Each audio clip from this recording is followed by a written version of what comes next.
श्रीमती सोनिया गांधी जी और हमारे युवा नेता श्री राहुल गांधी जी, केसी वेणुगोपाल जी, अशोक गहलोत जी, सुखिंद्र सुक्कू जी, माणिकराव ठाकरे जी, रेवंत रेड्डी जी,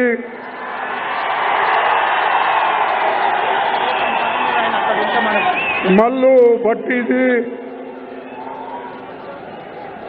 देन श्री विजय कुमार रेड्डी जी, कामरेड्डी जी, कोमट रेड्डी जी,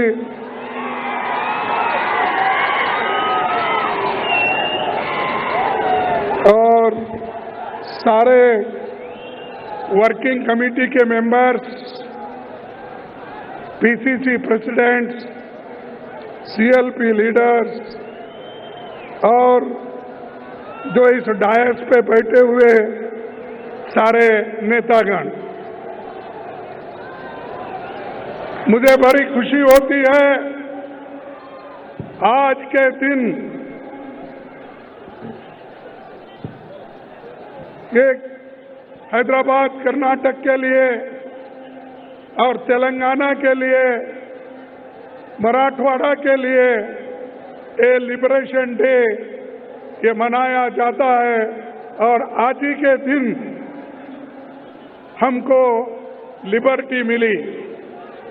देश के इतिहास में हमको जो आज़ादी मिली है 15 अगस्त 1947 में मिली, लेकिन हैदराबाद एरिया में जो हम लोगों को आज़ादी मिली वो 17 सितंबर 1948 में मिली।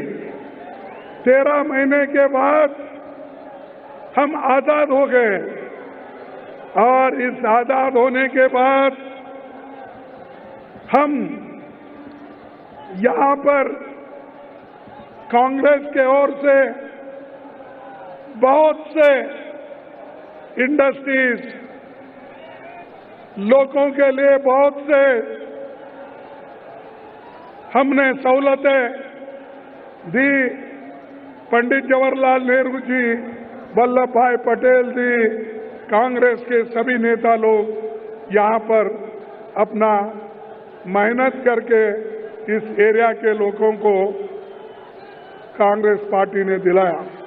आज अभी श्रीमती सोनिया गांधी जी एक योजना उन्होंने घोषित किया, वो महालक्ष्मी योजना, और मुझे पीसीसी के अध्यक्ष और सीएलपी के लीडर इन्होंने ये कहा है कि रैयत भरोसा हर रैयत को 15,000 रुपए पर एकड़ और टेनेंट को 12,000 रुपए, एग्रीकल्चर लेबर को भी 12,000 रुपए देने का भरोसा किया है। उसके अलावा बोनस रुपीस 500 पैडी के लिए प्रोवाइड किया जाएगा। हमारी सरकार आएगी और हमने पहले भी किया है। जब हमारी सेंट्रल गवर्नमेंट थी, सोनिया गांधी जी ने मनरेगा का स्कीम लाया। सोनिया गांधी जी ने फूड सिक्योरिटी कानून लाया और गरीबों के पेट भरने के लिए उन्होंने राइस फ्री करके बांटने का स्कीम किया। बच्चों को विद्या देने के लिए, शिक्षण के लिए उन्होंने कानून बनाया। ऐसे कई कानून हमने बनाया, जो गारंटी हमने दी वो हम इम्प्लीमेंट किए। और मुझे ये कहना है, यहाँ के जो केसीआर की गवर्नमेंट है, जो कहती है वो करती नहीं है। हम जो कहते हैं करके दिखाते हैं, लोगों को दिए हैं। और एक गारंटी आपको सोनिया गांधी ने दी थी। उन्होंने कहा था कि तेलंगाना लोगों को मैं आजाद करके सेपरेट तेलंगाना स्टेट बना के दूंगी।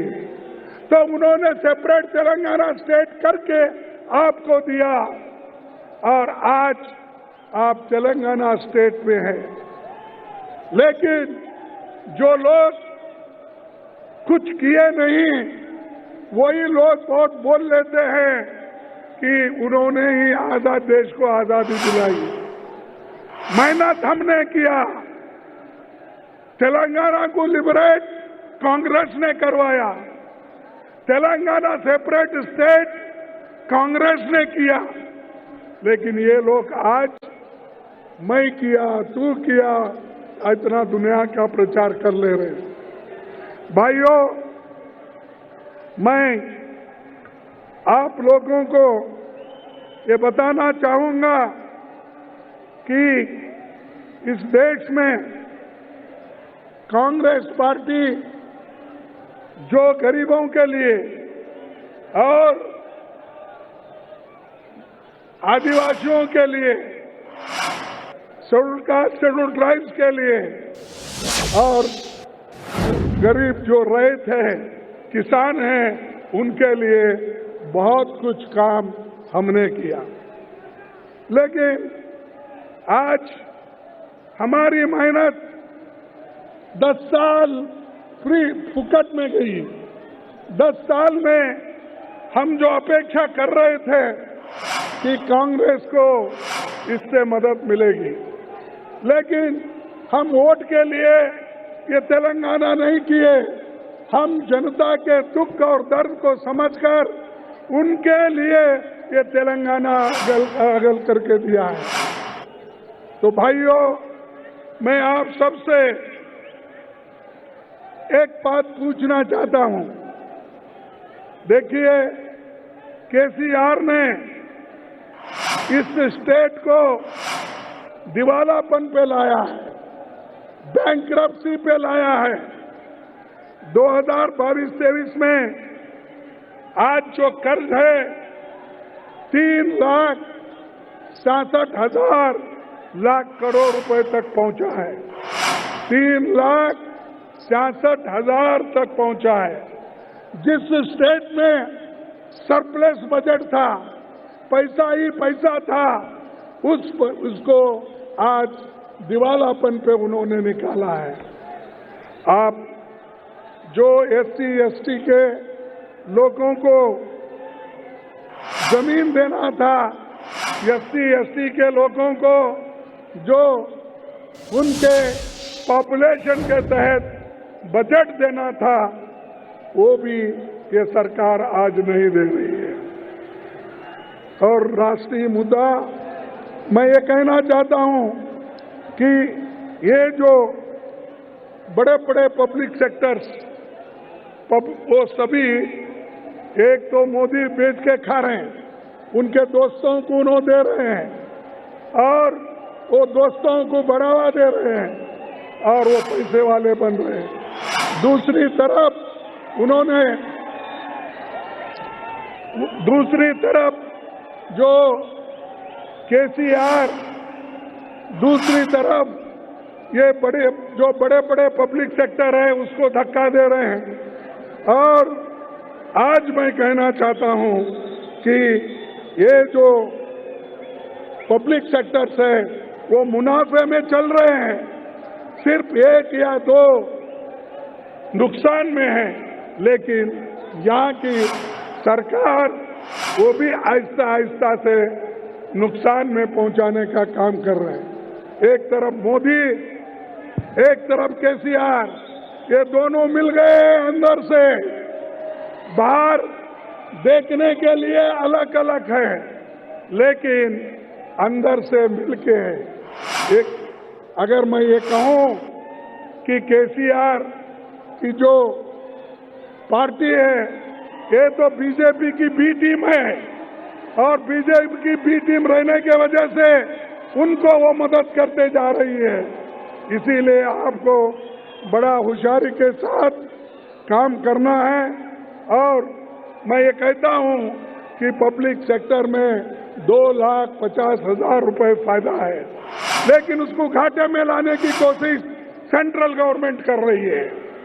दूसरी चीज, आज जो भगोड़े हैं, जो बड़े बड़े साहूकार हैं, वो लोग बैंक से कर्जा लेके भाग रहे। अब तक 40,000 करोड़ लोग 40,000 करोड़ रुपए लेकर इस मुल्क छोड़ के भाग गए हैं। ऐसे लोगों को केंद्र सरकार और राज्य सरकार मदद कर रही है। इसीलिए भाइयों, मैं आपको पूछना चाहता हूं, ये जो काम है, और ये पहले जो कहते थे कि हम बहुत कुछ गरीबों के लिए करेंगे, लेकिन इन्होंने कुछ नहीं किया। बड़े बड़े कंपनियां टैक्स चुरा रहे हैं, लेकिन गरीबों को तकलीफ वो लोग देते रह रहे हैं। मैं आपको एक बात पूछना चाहता हूं, मोदी जी ने अपने इलेक्शन में वायदा किया था, क्या वायदा किया था? हमारे युवाओं को 2-2 करोड़ नौकरियां दे दूं। क्या आपको 2 करोड़ नौकरियां मिले? नहीं मिले। तो मोदी झूठ बोल रहा है। अगर झूठ बोल रहा है तो आप और एक बात बताइए। उन्होंने ये कहा कि बाहर के देशों से काला धन लाकर हर एक को मैं 15-15 लाख रुपए देता हूं बोले। आपको मिला वो 15-15 लाख? नहीं मिला। या तो मुझे कहना पड़ता है, या तो मोदी झूठ बोल रहा है या आप झूठ बोल रहे हैं।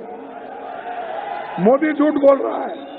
अरे ऐसा जो है 140 करोड़ का नेता मेरे सिवाय कोई नहीं है। मैं बहुत देश के लिए काम करता हूं। बोलने वाला व्यक्ति झूठ बोलता है? नहीं। देख क्यों? वोट लेने के लिए मोदी भी झूठ बोलते हैं, केसीआर भी झूठ बोलते हैं।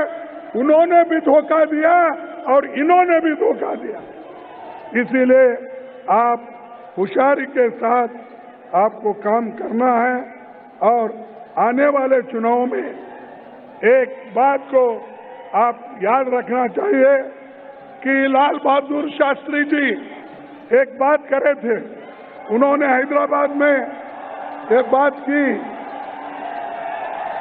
एक चुप बैठो, अगर किसी को सुनना नहीं है तो बाहर जाओ। Don't shout like that. Lal Bahadur Shastri ji ने एक बात उन्होंने कही थी, जो हवाई जहाज में हमें पाकिस्तान के खिलाफ इस्तेमाल करने पड़े हैं, वो अगर हम पिछले 7-8 सालों में न बनाते तो बड़ी परेशानी आती। आजादी के बाद देश ने बहुत प्रगति का 200 सालों में अंग्रेज राज में जो बातें नहीं हुई वो हमने 10-12 सालों में देश के लिए किया।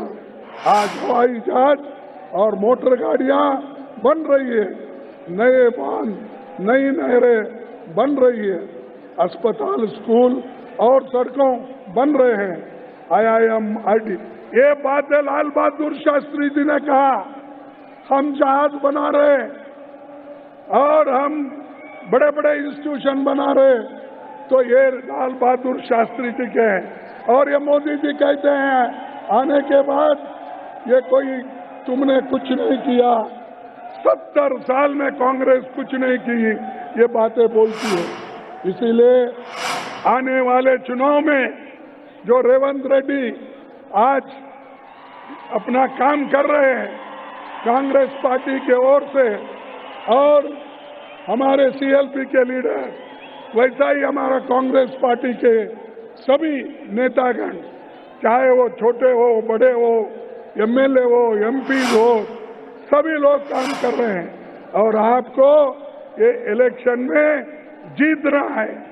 जीतने के लिए हर लोग कोशिश करना चाहिए। मैं समझता हूं आप लोग पूरे लोग कोशिश करेंगे। जो कोशिश करेंगे समझते हाथ उठाइए।